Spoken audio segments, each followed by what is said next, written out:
I'm Jen, this is Remembered Reads, and this is going to be a wrap-up of some of my recent reading. So first up, I will mention Aslanyan's Dancing on Ropes, Translators and the Balance of History. This book is actually as much about interpreters as it is about translators, and about midway through the book she explains why that is and how she doesn't think the public at large understands the difference between a translator and an interpreter.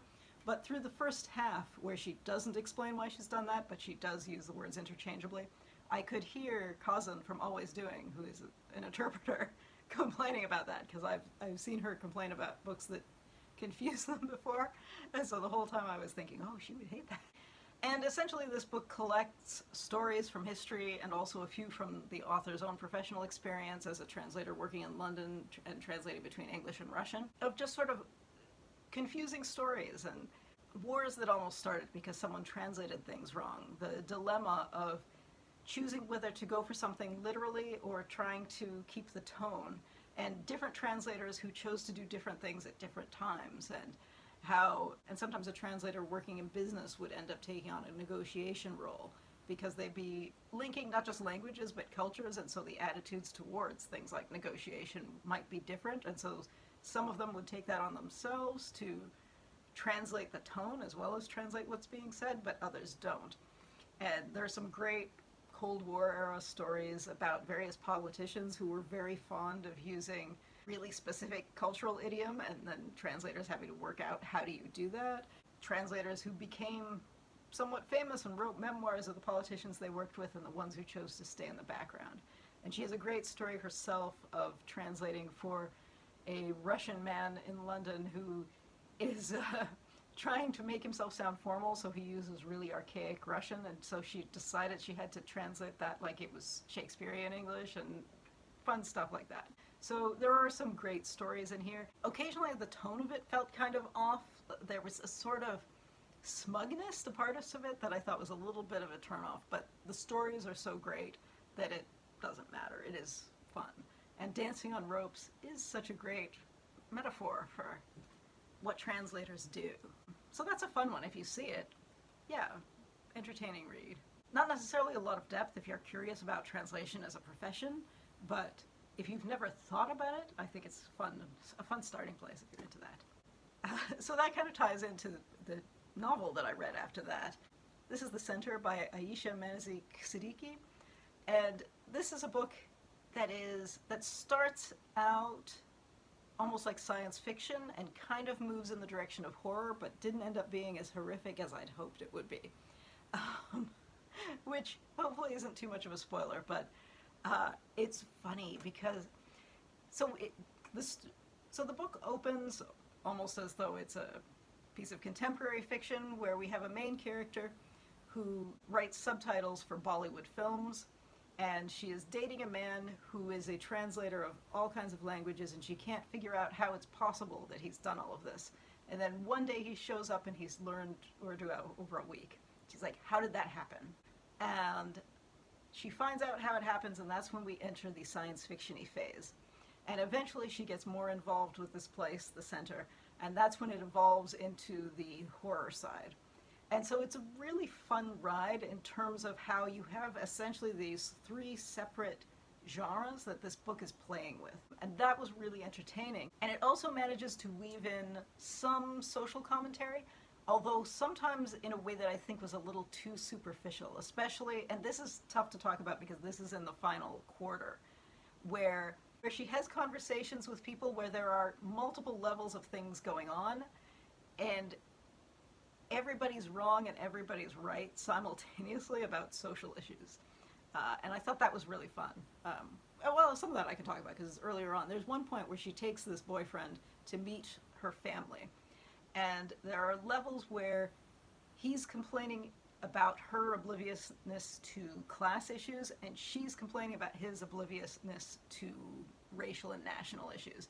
And they're both right, but simultaneously they're both ignoring the point that the other one is making. Like, they can't accept each other's points, but they're both upset about the point that they're all making.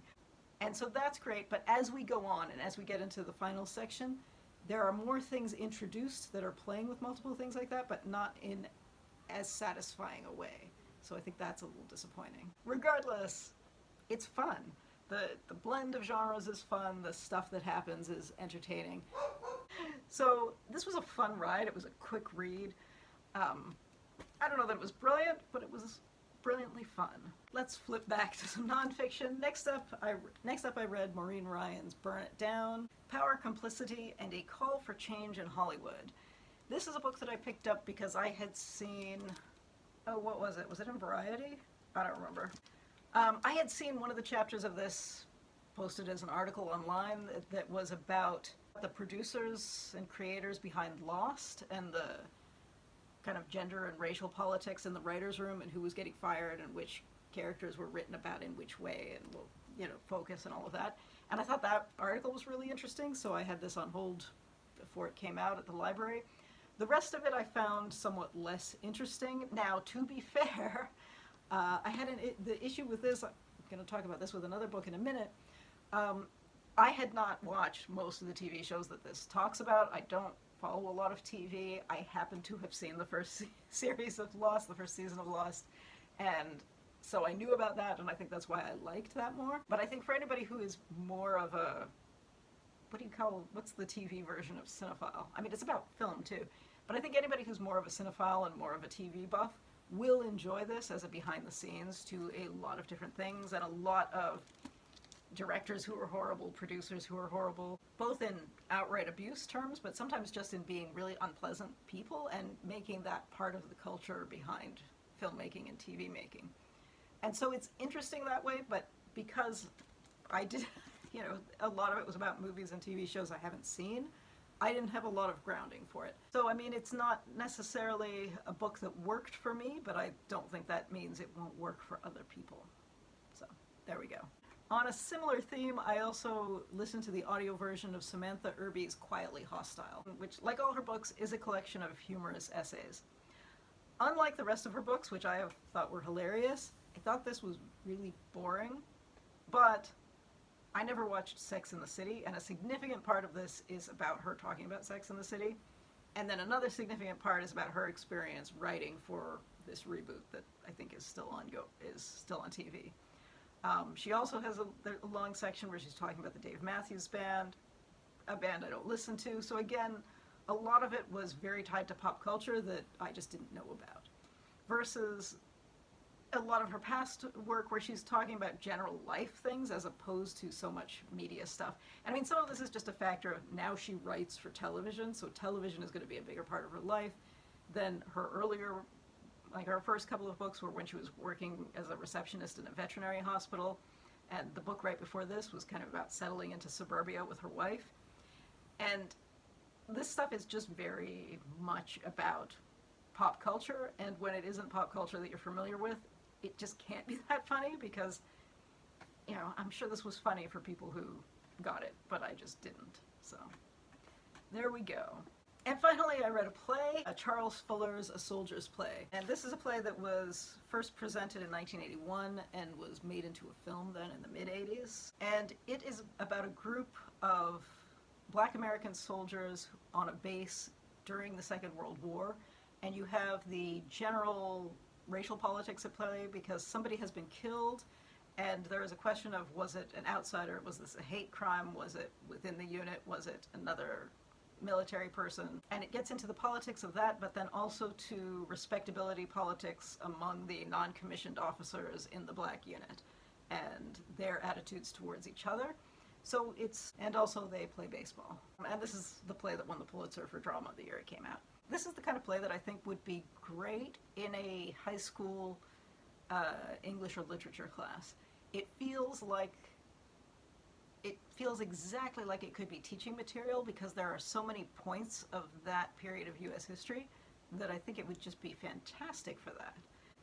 Kind of like, I don't know, like when I was in school and we read the play A Man for All Seasons, and it was like, we're going to learn history and we're going to read this play. This feels like it would work the same way. And I mean, it is an investigation story at its core, so I don't want to make it sound like it was written to be educational, because I don't think that's true, and especially given that this is from 40 years ago. But I did think it was interesting that reading it, I was thinking more about how you would teach this than I was thinking about, oh, I wonder what's going to happen. Although I did wonder what was going to happen, so I don't want to be too negative. Actually, overwhelmingly positive is that I have had really negative impressions of every other Pulitzer Prize winning play I've read, but this one was positive, except this one. So that's a good thing, right? Yeah, I mean, as I'm putting it down, I'm realizing, of course, this would ring differently 40 years ago, because 40 years ago, this was only 40 years removed from the time period, and a lot of people who are no longer alive now were alive then, and so the living memory was different, right? Whereas now, this is 80 years ago, the number of people who are the age of the characters in this who are still alive is much lower, so it's going to obviously sit differently. But, yeah. Worth reading if you come across it, especially if you are reading a bunch of Pulitzer Prize winning plays like I'd been trying to do a couple of years ago and just giving up because they were all terrible. That one's not terrible. Anyway, if you've read any of these, I'd love to hear what you thought. Do you have a favorite and least favorite Pulitzer Prize winning play? I'd love to hear about that. And do you feel like you can appreciate pop culture references when you don't get them? Because there's that too. Anyway, that's it for now. Ciao.